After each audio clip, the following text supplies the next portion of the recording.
Tiam tok te kangai tua hian katlan tu min mangai na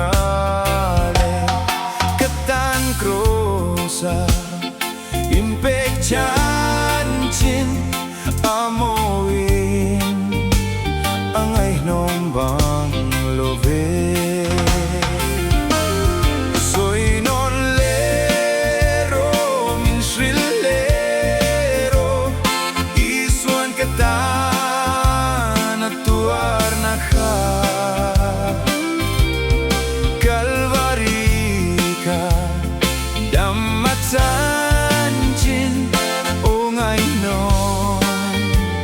katibang te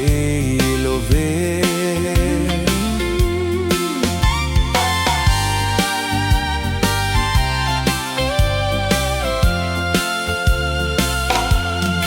enggaran tlen grosse chanle hausa se keima vanga arete tak chan ching e kha kaning long min shil non foro soy non lero min shilero isuan katana tuar na kha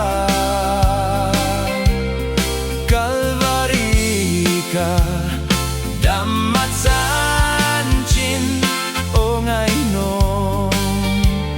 katibang te love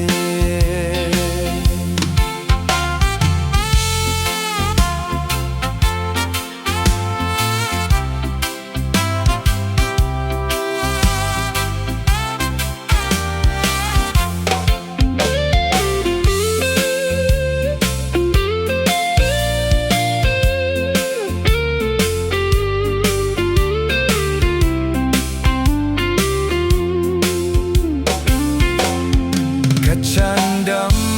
tun mitui nena